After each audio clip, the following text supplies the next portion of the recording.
ನಮಸ್ತೆ ಫ್ರೆಂಡ್ಸ್, ಏನಿದೆ ತಿರ್ಗಾ ಬೋರ್ಡ್ ಹತ್ರ ನಿಂತ್ಕೊಂಡಿದೀನಿ ಅಂತ ನೋಡ್ತಾ ಇದ್ದೀರಾ? ಹೌದು. ಸೊ ಲಕ್ಷ್ಯ ಲರ್ನ್ ಮ್ಯಾಥ್ಸ್ ಏನಿದೆ ನಮ್ಮ ಚಾನೆಲ್, ಈ ಚಾನೆಲ್ ನ ನಾನು ಮುಂದುವರಿಸಬೇಕು ಅನ್ಕೊಂಡಿದೀನಿ. ಸೊ ಈ ಚಾನೆಲ್ ನಲ್ಲಿ ಈಗ ನಾನು 10th ಸ್ಟ್ಯಾಂಡರ್ಡ್ ಗೆ ಬೇಕಾಗಿರುವಂತಹ ಒಂದು ರಿವಿಷನ್ ಕೋರ್ಸಸ್ 50 ವಿಡಿಯೋಸ್ ಪೋಸ್ಟ್ ಮಾಡ್ತಾ ಇದ್ದೀನಿ ವಿತ್ ಇನ್ ಎಕ್ಸಾಮಿನೇಷನ್ ಟೈಮ್ ಒಳಗಡೆ. ಓಕೆ. ಸೊ ಇವಾಗ ನಿಮ್ಗೆಲ್ಲರಿಗೂ ಎಲ್ಲ ಪೇರೆಂಟ್ಸ್ ಆಗಲಿ ಎಲ್ಲ ಟೀಚರ್ಸ್ಗೂ ಎಲ್ಲ ಸ್ಟೂಡೆಂಟ್ಸ್ಗೂ ಸಹ ಒಂದು ಭಯ ಇದೆ. ಯಾವ ತರ ಎಕ್ಸಾಮ್ ನ ಫೇಸ್ ಮಾಡಬೇಕು, ಮಾಡಿಸ್ಬೇಕು, ಮಕ್ಳ ಹತ್ರ ಯಾವ ತರ ಮಕ್ಳನ್ನ ಪ್ರಿಪೇರ್ ಮಾಡಬೇಕು. Is it for descriptive type are multiple choice ಗೋಸ್ಕರ ಯಾವ ತರ ಎಕ್ಸಾಮ್ಸ್ ಇರುತ್ತೆ ಅಂತಾನೆ ಇನ್ನು ಡೈಲಮಾದಲ್ಲಿದೆ. ಮೇ ಬಿ CBSE ಬೋರ್ಡ್ ಇರ್ಬೋದು ಅಥವಾ ನಮ್ಮ ಕರ್ನಾಟಕ ಸ್ಟೇಟ್ ಬೋರ್ಡ್ ಇರ್ಬೋದು. ಬಟ್ ಯಾವುದೇ ರೀತಿಯಾದಂತಹ ಎಕ್ಸಾಮ್ಸ್ ಇದ್ರು ಅದಕ್ಕೆ ಬೇಕಾಗಿರುವಂತಹ ತಯಾರಿ ಮಾಡಬೇಕಾಗಿದ್ದೀರಾ ಅಂದ್ರೆ ಪ್ರಿಪರೇಷನ್ ಬೇಕಾಗಿದೆ ಅಲ್ವಾ. So concept understanding is very very important. So ಅದನ್ನ ಈ ಒಂದು ರಿವಿಷನ್ ಕ್ಲಾಸಸ್ ಅಲ್ಲಿ ನಾನು ಮಾಡ್ತಾ ಇದ್ದೀನಿ. ಸೊ ಮಿನಿಮಮ್ 50 ವಿಡಿಯೋಸ್ ಅಂತೂ ಖಂಡಿತ ಪೋಸ್ಟ್ ಮಾಡ್ತೀನಿ. ಸೊ ರಿವಿಷನ್ಗೋಸ್ಕರ ನಿಮಗಾಗಿ ನಿಮ್ಮ ಚಾನೆಲ್ ನಲ್ಲಿ ಅದೇ ಲಕ್ಷ್ಯ ಲರ್ನ್ ಮ್ಯಾಥ್ಸ್. ಸೊ ಹಾಗಾದ್ರೆ ಈ ಒಂದು ಚಾನೆಲ್ ನ ಸಬ್ಸ್ಕ್ರೈಬ್ ಮಾಡ್ತೀರಾ, ಶೇರ್ ಮಾಡ್ತೀರಾ. ನಿಮಗೆ ಯೂಸ್ ಆಗಿಲ್ಲ ಅಂದ್ರೆ ಪರವಾಗಿಲ್ಲ, ದಯವಿಟ್ಟು ಬೇರೆಯವ್ರಿಗೆ ಅಟ್ಲೀಸ್ಟ್ ಶೇರ್ ಮಾಡಿ. ಅವ್ರಿಗೆ ಎಲ್ಲೋ ಒಂದ್ ಕಡೆ ಯಾವ್ದಾದ್ರು ಒಂದು ಪಾಯಿಂಟ್ ಯೂಸ್ ಆಗೇ ಆಗ್ಬೋದು. ನಾನು ಶಾರ್ಟ್ ಕಟ್ ನಲ್ಲಿ ಅಥವಾ ಯಾವ ತರ ಈ ಕಾನ್ಸೆಪ್ಟ್ ನಮ್ಮ 10th ಸ್ಟ್ಯಾಂಡರ್ಡ್ ಬೇಸಿಕ್ ಕಾನ್ಸೆಪ್ಟ್ಸ್ ಏನಿದೆ ಆ ಕಾನ್ಸೆಪ್ಟ್ ನ ಯಾವ ರೀತಿ ನಿಮ್ಮ ಮೈಂಡ್ ಅಲ್ಲಿ ಮೆಮರೈಸ್ ಮಾಡ್ಕೊಬಹುದು, ಅರ್ಥ ಮಾಡ್ಕೊಬಹುದು ಈಸಿಯಾಗಿ ಅನ್ನೋದನ್ನ ನಾನು ಹೇಳ್ಕೊಡ್ತೀನಿ ಸ್ಟ್ರೇನ್ ಅಲ್ಲಿ. ಖಂಡಿತವಾಗಿ ಫುಲ್ ಬ್ಲೇಡ್ ಹಾಕಿ ಅಥವಾ ಫುಲ್ ಡಿಟೈಲ್ ಆಗಂತೂ ನಾನು ಹೇಳ್ಕೊಡೋದಿಲ್ಲ, ಸರಿನಾ? ಸೊ ಹಾಗಾದ್ರೆ ಹೋಗೋಣ ಫಸ್ಟ್ ವಿಡಿಯೋಗೆ. ಸೊ ಫಸ್ಟ್ ವಿಡಿಯೋದಲ್ಲಿ ನಾನು ಟ್ರಿಗ್ನೋಮೆಟ್ರಿನ ಬೇಸಿಕ್ ಕಾನ್ಸೆಪ್ಟ್ ಟ್ರಿಗ್ನೋಮೆಟ್ರಿನ ನಾನು ಹೇಳ್ಕೊಡ್ತಾ ಇದ್ದೀನಿ. ಸೊ ಟ್ರಿಗ್ನೋಮೆಟ್ರಿ ಅಂದ್ರೆ ನಿಮ್ಗೆ ಈಗಾಗಲೇ ಅರ್ಥ ಆಗಿದೆ ಏನಪ್ಪಾ ಅಂತಂದ್ರೆ trigonometry is related to triangles, specially for right angle triangles ಅಂತ ಗೊತ್ತಾಗಿದೆ. ಸೊ ರೈಟ್ ಆಂಗಲ್ ಟ್ರಯಾಂಗಲ್ಸ್ ಬಗ್ಗೆ ನಾವು ಡೀಲ್ ಮಾಡೋದನ್ನ, ಅದರ ಒಂದು ಸೈಡ್ಸ್ ಮತ್ತೆ ಆಂಗಲ್ಸ್ ಗೆ ರಿಲೇಶನ್ಶಿಪ್ ಇರೋದನ್ನ ನಾವು ಟ್ರಿಗ್ನೋಮೆಟ್ರಿ ನಲ್ಲಿ ಓದ್ತೀವಿ, ಸರಿನಾ? ಸೊ ಹಾಗಾದ್ರೆ ಮೇನ್ ಬೇಸಿಕ್ ಟ್ರಿಗ್ನೋಮೆಟ್ರಿ ಕಲಿಯೋದಕ್ಕೆ ಫಸ್ಟ್ ಸ್ಟೆಪ್ ಏನಪ್ಪಾ ಅಂತ ನಿಮಗೆ ಗೊತ್ತಿದೆ ಆಲ್ರೆಡಿ. ಅದನ್ನ ನೋಡೋಣ. ಅದೇನಪ್ಪಾ ಅಂತಂದ್ರೆ 6 ಸೋಲ್ಜರ್ಸ್ ಯಾರ್ಯಾರು? ಒಂದು ಸೈನ್ ಥೀಟಾ ಅಂದ್ರೇನು ಆಂಗಲ್, ಇನ್ನೊಂದು ಕಾಸ್ ಥೀಟಾ ಅಥವಾ ಕೊಸೈನ್ ಥೀಟಾ ಅಂತ ಕರಿತೀವಿ, ಇನ್ನೊಬ್ರು ಯಾರು ಟ್ಯಾನ್ ಥೀಟಾ. ಸೊ ಇವು ಫಸ್ಟ್ ಈ 3 ಮೆಂಬರ್ಸ್ ನ ಕಲ್ತ್ಕೊಂಡ್ರೆ ನೆಕ್ಸ್ಟ್ 3 ಮೆಂಬರ್ಸ್ ನ ಕಲಿಯೋದು ತುಂಬಾ ಈಸಿ. ಸೊ ಇವ್ರು ಹೇಗಪ್ಪ ಈ ರೇಷಿಯೋ ಕಂಡಿಡೋದು ಹೇಗೆ?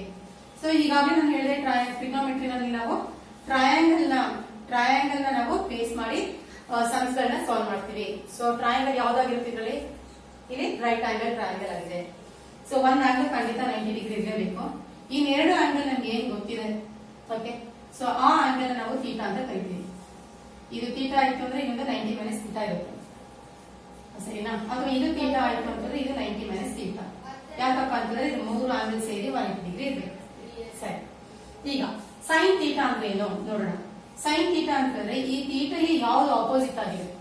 ಸೊ ನಿಮಗೀಗ ನೀವು ನೋಡ್ತಿದ್ದೀರ ಅಂದ್ರೆ ಈಗ ನಾನು ನಿಮಗೆ ಆಪೋಸಿಟ್ ಆಗಿದ್ದೀನಿ. ಸೊ ಹಾಗಾದ್ರೆ ಈ ಥೀಟಾಗೆ ಆಪೋಸಿಟ್ ಆಗಿರೋದು ಯಾರು? AB ಅಲ್ವಾ? ಸೊ ಥೀಟಾಗೆ ಆಪೋಸಿಟ್ ಆಗಿರೋದು ಯಾವುದು? AB. ಸೊ ಇದನ್ನ ನಾನು ಆಪೋಸಿಟ್ ಬೈ ಹೈಪಾಟಿನ್ಯೂಸ್ ಅಂತ ಕರಿತೀನಿ ಈ ರೇಷಿಯೋನ. ಸೊ ಆಪೋಸಿಟ್ ಸೈಡ್ ಯಾವುದು? AB ಬೈ ಹೈಪಾಟಿನ್ಯೂಸ್ ಯಾವುದು? AC. ಹೈಪಾಟಿನ್ಯೂಸ್ ಅಂದ್ರೆ ಏನಂತ ಗೊತ್ತಿದೆಯಲ್ಲ. ಸೊ 90 ಡಿಗ್ರಿಗೆ ಆಪೋಸಿಟ್ ಆಗಿರೋ ಒಂದು ಸೈಡ್ ಅನ್ನ ಅಥವಾ ಲಾಂಗೆಸ್ಟ್ ಸೈಡ್ ಅನ್ನ ನಾವು ಹೈಪಾಟಿನ್ಯೂಸ್ ಅಂತ ಕರಿತೀವಿ, ಸರಿ? ಸೊ ಹೆಚ್ಚ ಅಂದ್ರೆ ಹೈಪಾಟಿನ್ಯೂಸ್ ಆಗುತ್ತೆ. So it is opposite side by hypotenuse. So which is equal to AB by EC. ನಂತರ ಕಾಸ್ ಥೀಟಾ ಅಂತಂದ್ರೆ adjacent side divided by hypotenuse. Adjacent side ಅಂದ್ರೆ ಯಾವುದು ಅಂತ ಹೇಳಿದ್ರೆ ಇದಕ್ಕೆ ನಿಮ್ಮ ಪಕ್ಕದಲ್ಲಿರೋದು, ಅಂದ್ರೆ ಈ ಥೀಟಾಗೆ ಪಕ್ಕದಲ್ಲಿರೋದು ಅದನ್ನ ಅಡ್ಜಸೆಂಟ್ ಸೈಡ್ ಅಂತ ಕರಿತೀವಿ. ಇದನ್ನ ಆಪೋಸಿಟ್ ಸೈಡ್ ಆಗುತ್ತೆ ಈ AB ಸೈಡ್. ಸೊ ಹಾಗಾದ್ರೆ ಇಲ್ಲಿ ಕಾಸ್ ಥೀಟಾ ಏನಾಗುತ್ತೆ? BC by hypotenuse. ಹೈಪಾಟಿನ್ಯೂಸ್ ಅಂದ್ರೆ ಯಾವುದು? AC. ನೆಕ್ಸ್ಟ್ ಟ್ಯಾನ್ ಥೀಟಾ ಅಥವಾ ಟ್ಯಾಂಜೆಂಟ್ ಥೀಟಾ ಅಂತ ಯಾವ್ದು ಕರಿತೀವಿ? ಇದನ್ನ ಡಿವೈಡ್ ಮಾಡಿದಾಗ sine theta by cos theta divide ಮಾಡಿದ್ರೆ ಬರೋದು ಆನ್ಸರ್ ಟ್ಯಾನ್ ಥೀಟಾ. ಇಲ್ಲಿ ನೋಡಿ, ಈಗ ನಾನು ಡಿವಿಷನ್ ಮಾಡಿದೆ ಅನ್ಕೊಳ್ಳಿ, ಮೆಂಟಲಿ ಮಾಡಿ ನೋಡಿ. ಇಲ್ಲಿ ಡಿವಿಷನ್ ಲೈನ್ ಹಾಕಿ ಏನಂದ್ರೆ AB by AC, BC by AC. So AC cancel ಆಗುತ್ತೆ. ಸೊ ನಮ್ಗೆ ಸಿಗೋದೇನು? AB by BC. So AB ಅಂದ್ರೆ ಏನು? Opposite side. BC ಅಂದ್ರೆ ಏನು? It is adjacent side. So it is opposite by adjacent side. ಸರಿ ಅಲ್ವಾ? So first 3 ratios ಕಲ್ತ್ಕೊಂಡ್ರ, next 3 ratio ನೋಡೋಣ. ಫಸ್ಟ್ 3 ಕಲ್ತ ಮೇಲೆ ನೆಕ್ಸ್ಟ್ 3 ಕಲಿಯಲೇಬೇಕು. ಅವರು ಯಾರ್ಯಾರು ಅಂತ ನೋಡೋಣ. ಫಸ್ಟ್ ಸೈನ್ ಥೀಟಾಗೆ ರೆಸಿಪ್ರೋಕಲ್ ಆಗಿರೋರು ಯಾರು? ಓಕೆ, ಸೈನ್ ಥೀಟಾಗೆ ರೆಸಿಪ್ರೋಕಲ್ ಆಗಿರೋರು ಕೊಸೆಕೆಂಟ್ ಥೀಟಾ. Cosecant theta. ಈ ಸೈನ್ ಥೀಟಾ ಏನ್ ಬಂದಿದೆ ಅದನ್ನ ರಿವರ್ಸ್ ಮಾಡಿ. ಸೊ ಆಪೋಸಿಟ್ ಬೈ ಹೈಪೋಟೆನ್ಯೂಸ್ ನಾವೇನ್ ಮಾಡ್ಬೇಕಿದೀವಿ? Hypotenuse by opposite side. So which is equal to AC by AB. I draw the figure here. This is theta. A, B, C. ಸರಿನಾ? ಇದು opposite side, ಇದು adjacent side ಮತ್ತು ಇದು hypotenuse. Next cos theta ಗೆ reciprocal ಆಗಿರೋದು secant theta. cos theta ಗೆ reciprocal ಆಗಿರೋದು secant theta. So ಇದನ್ನ ರೆಸಿಪ್ರೋಕಲ್ ಮಾಡಿದ್ರೆ ಏನಾಗ್ತಿದೆ? ನಮಗೆ hypotenuse divided by adjacent side ಬರುತ್ತೆ, which is equal to AC by BC. Last one ಇದಾರೆ ಅದ್ಯಾವುದು? 6 ಒನ್.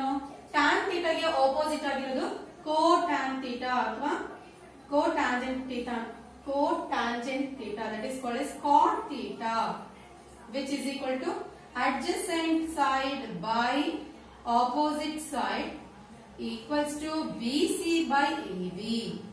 So first ಈ ಒಂದು 6 ಸೋಲ್ಜರ್ಸ್ ನ ಪರ್ಮಿಷನ್ ತಗೊಂಡು ನೀವು ಒಳಗಡೆ ಹೋದ್ರಿ ಅಂದ್ರೆ ಸರಿನಾ, ನಿಮ್ಗೆ ಖಂಡಿತ ಟ್ರಿಗ್ನೋಮೆಟ್ರಿ ಪ್ರಾಬ್ಲಮ್ಸ್ ಖಂಡಿತ ಸಾಲ್ವ್ ಮಾಡಬಹುದು, ಈಸಿಯಾಗಿ ಸಾಲ್ವ್ ಮಾಡಬಹುದು. ನಿಮ್ಗೆ ಬೇಸಿಕ್ ಬೇಕಾಗಿರೋ ಸ್ಟೆಪ್ಸ್ ಯಾವುದು? ಈ 6 ratios. So sine, cosecant reciprocal, cos theta ಮತ್ತೆ secant theta reciprocal and tan theta cot theta reciprocal. ಇಷ್ಟು ಅರ್ಥ ಮಾಡ್ಕೊಳ್ಳಿ. ನೆಕ್ಸ್ಟ್ ಇದನ್ನ ಮಾಡೋದು ತುಂಬಾ ಕಷ್ಟ ಇದೆಯಲ್ಲ, ಏನು ಸೈನ್, ಕಾಸ್, ಟ್ಯಾನ್, ಕೊಸೆಕೆಂಟ್ ಅಂತ ಏನೋ, ಥೀಟಾ ಅಂತ ಏನೋ ಹೇಳ್ತಾ ಇದ್ದೀರಾ. ಇದನ್ನ ಈಸಿಯಾಗಿ ಕಲ್ತ್ಕೊಳ್ಳೋದು ಹೇಗೆ, ಈಸಿಯಾಗಿ ಜ್ಞಾಪಕ ಮಾಡ್ಕೊಳ್ಳೋದು ಹೇಗೆ ಅಂತ ಹೇಳಿದ್ರೆ, ಒಂದು SOH ರೂಲ್ ಇದಲ್ಲ, ನಿಮ್ಗೆ ಗೊತ್ತಿದಲ್ಲ. ಸೊ ಕೇಳಿರ್ತೀರ, ಎಲ್ಲಾದ್ರೂ ಟೀಚರ್ಸ್ ಎಲ್ಲ ಹೇಳಿರ್ತಾರೆ. ಸೊ ಸೈನ್ ಥೀಟಾ ನಾವು SOH ಅಂತ ಜ್ಞಾಪಕ ಮಾಡ್ಕೊಳ್ಳೋದು. ನಿಮಗೆ ಡ್ರಾಯಿಂಗ್ ಇಷ್ಟ ಆಯ್ತು ಅಂತಂದ್ರೆ ಡ್ರಾಯಿಂಗ್ ಮೂಲಕ ನೀವು ಜ್ಞಾಪಕ ಇಟ್ಕೊಬಹುದು. SOH. Okay, next cos theta ನಿಮಗೆ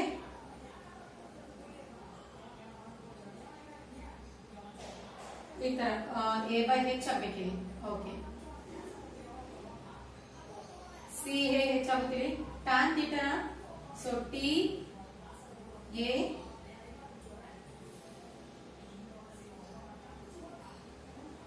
so this is P A. BC is nothing but adjacent side. T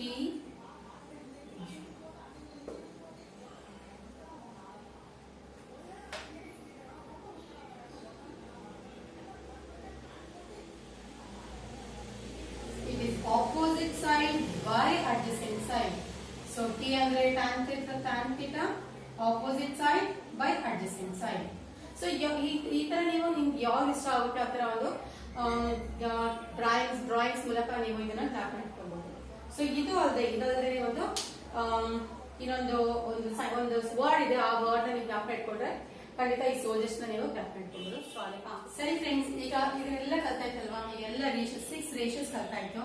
ಅದಾದ್ಮೇಲೆ ಹೇಗೆ ಜ್ಞಾಪಕ ಮಾಡ್ಕೊಳ್ಬೇಕು ಅಂತ ನೋಡಾಕ್ತೀವಿ. ಹೇಗೆ ಜಸ್ಟ್ ಒಂದು ಡ್ರಾಯಿಂಗ್ ಮಾಡಿದಾರ ಹಾಗೆ. ಓಕೆ, ಸೊ ಇನ್ನೂ ಒಂದು ಶಾರ್ಟ್ ಕಟ್ ಇದೆ ಹೇಗೆ ಕಲಿಯೋದು ಅಂತಂದ್ರೆ SOH ಅಂತಂದ್ರೆ sine opposite by hypotenuse, cos adjacent by hypotenuse, and TOA, T ಅಂದ್ರೆ tan opposite by adjacent. So ಇದನ್ನ ಹೇಗಪ್ಪ ಜ್ಞಾಪಕ ಮಾಡ್ಕೊಳ್ಬೇಕು ಅಂತಂದ್ರೆ ಒಂದು ಆಕ್ರೋನಿಮ್ ಇದೆ, ಇಲ್ಲಿ ನೋಡಿ, ನಿಮೋನಿಕ್ಸ್. ಆಕ್ಚುಲಿ ಇದು school. How can anyone have trouble over academics? School, how ನಾವು ಇದನ್ನ SOH ಅಂತ ಕರಿಬಹುದು. ಸರಿನಾ? ನೆಕ್ಸ್ಟ್ SOH ಅಂದ್ರೆ sine opposite by hypotenuse. Next can anyone have ಅನ್ನ ನಾವು ಇದು ಕಾಸ್ ಥೀಟಾಗೆ ನಾವು ಇದನ್ನ ಅಡ್ ಜೋಡಿಸ್ಕೋಬಹುದು. ಹೇಗೆ? CAH ಅಂತ ಹೇಳಿ. Next trouble over academics. So ಇದನ್ನೇ ಟ್ರಾವೆಲ್ ಮಾಡ್ಕೊಂಬೇಡಿ, ಜ್ಞಾಪಕ ಇಟ್ಕೊಳ್ಳೋದಕ್ಕೆ ಇದು ತುಂಬಾನೇ ಈಸಿ ಇದೆ. School, how can anyone have trouble over ನೀಟಾಗಿ ನಾವು ಜೋಡಿಸ್ಕೊಂಡು ನಾವು ಇದನ್ನ ಕಲ್ತ್ಕೊಳ್ಬೋದು, ಜ್ಞಾಪನ ಇಟ್ಕೊಳ್ಬೋದು. ಜೊತೆಗೆ ಇವ್ರ ಮೂವರ್ ಗೊತ್ತಾಯ್ತು, ಸೈನ್ ಕಾಸ್ ಟ್ಯಾನ್ ಥೀಟಾ ಗೊತ್ತಾಯ್ತು ಅಂದ್ರೆ ಕೊಸಿಕೆಂಟು ಸಿಕೆಂಟು ಥೀಟಾ ಸಿಕೆಂಟ್ ಥೀಟಾ ಅದಕ್ಕೆ ಕಾಟ್ ಥೀಟಾ ಕರೆಯೋದು ಕಷ್ಟ ಅಲ್ಲ. ಸೊ ಈಸಿನೇ ಅಲ್ವಾ? ಸೊ ಹಾಗಾದ್ರೆ ಇದನ್ನೆಲ್ಲ ಕಲ್ತ್ಕೊಳ್ಳಿ. ನೆಕ್ಸ್ಟ್ ವಿಡಿಯೋದಲ್ಲಿ ನಾವು ಮೀಟ್ ಮಾಡೋಣ. ಇನ್ನು ಬೇರೆ ಯಾವ ಟಾಪಿಕ್ ಅಂತಾನೆ ಗೊತ್ತಿಲ್ಲ, ಸೊ ಇದನ್ನೇ ಕಂಟಿನ್ಯೂ ಮಾಡ್ತೀನಾ ಅಥವಾ ಬೇರೆ ಟಾಪಿಕ್ ಅಂತಾನೆ ಗೊತ್ತಿಲ್ಲ. ಸೊ ನಿಮ್ಗೋಸ್ಕರ 50 to 60 ಅಂದ್ರೆ 50 to 100 ವಿಡಿಯೋಸ್ ವೇಟ್ ಮಾಡ್ತಾ ಇದೆ.